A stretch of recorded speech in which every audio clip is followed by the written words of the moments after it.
अस्सलाम वालेकुम रहमतुल्लाह। अगर आपका थायराइड जैसा बड़ा बीमारी ऐसी चीज़ों की मदद से ठीक हो जाए जिनको हम बेकार समझकर अक्सर फेंक देते हैं, जैसे अनार का छिलका, नींबू का छिलका और खजूर की गुठली। ये ऐसी चीज़ें हैं हमारे लिए कि इनको हम बेकार समझकर फेंक देते हैं, जबकि ये हमारे बड़े थायराइड जैसे बड़े मर्ज़ को बहुत आसानी के साथ सही करने में हमारी मददगार साबित हो जाती हैं। तो किसी को पुराना थायराइड है, जिसकी वजह से हद से ज़्यादा उनको नींद आती है और हद से ज़्यादा मोटापा भी उनके अंदर आ चुका है। तो इन चीज़ों में एक चौथी चीज़ सिर्फ़ ऐसी है जो हमारे घर में ज़रूरत की होती है, वरना ये 3 जड़ियाँ ऐसी हैं जिनको हम अक्सर फेंकते हैं।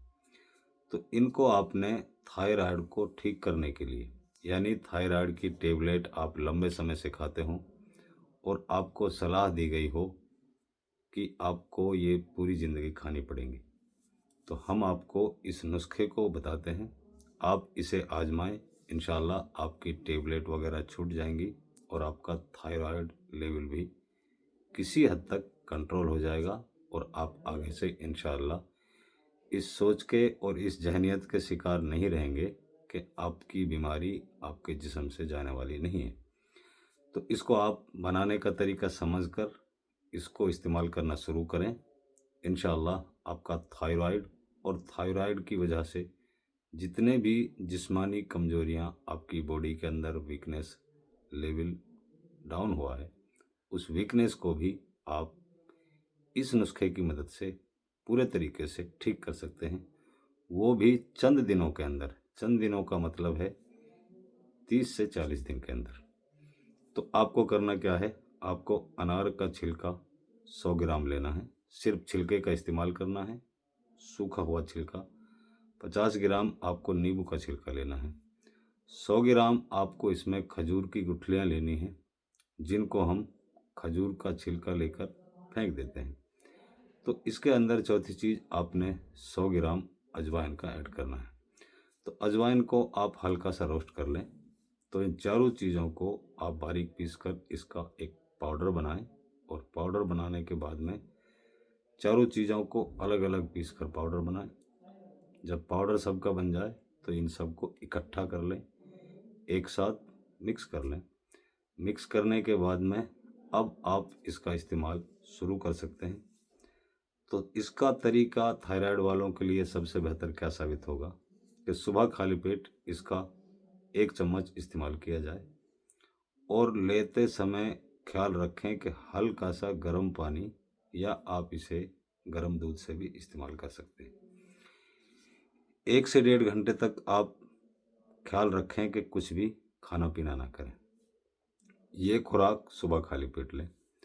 इसी तरीके से आप 1 चम्मच की मिकदार में शाम को सोते वक्त सोने से पहले 1 चम्मच का इस्तेमाल करें और उसके बाद कुछ भी खाना ना पीना ना करें। ऐसा इन आसान जड़ियों के साथ, वेस्ट चीज़ों के साथ आप अपनी थायराइड का इलाज बआसानी कर सकते हैं, वो भी उन चीज़ों से जिनको हम बेकार समझते हैं।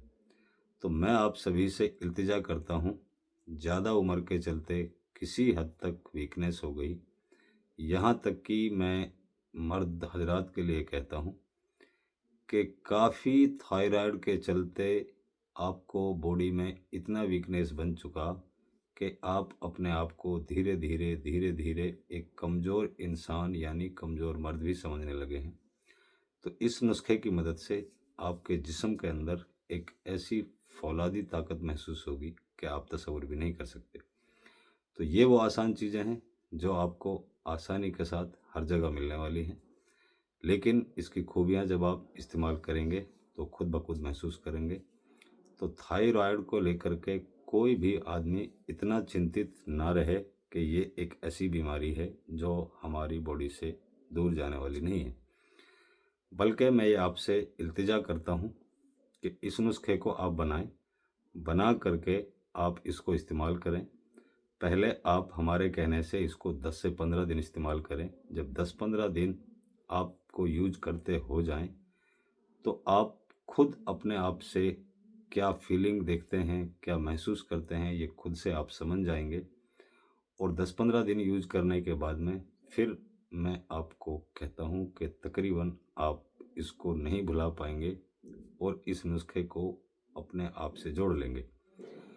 तो सभी थायराइड वाले पेशेंट हजरात से मैं रिक्वेस्ट करता हूँ कि इस नुस्खे को बनाकर ज़रूर आजमा कर देखें, ताकि आपको पता चले कि वो चीज़ें भी हमारा इलाज का ज़रिया बन जाती हैं जिनको हम बेकार समझकर फेंक देते हैं। तो आप सबसे इल्तिजा भी करता हूँ और एक दूसरे की मदद के लिए गुजारिश भी करता हूँ कि आप बहैसियत जो एक दूसरे के लिए इस नुस्खे को अपनी तरफ से हदिया या गिफ्ट के तौर पे दे सकते हैं, इतनी इस्तिताअत रखते हैं, हमदर्दी की नीयत रखते हैं, तो एक दूसरे को बनाकर देने की कोशिश भी करें और एक दूसरे को बताएं कि इन चीज़ों की मदद से, इन उन चीज़ों की मदद से जो हमारी नज़रों में एक फेंकने वाली चीज़ें हैं, उनकी मदद से हम अपने बड़े इस बीमारी को दूर कर सकते हैं, वो भी घर पर बैठकर। तो मैं आपका अपना खादिम, आपकी दुआओं का तलबगार, खाकसार रशीद अहमद।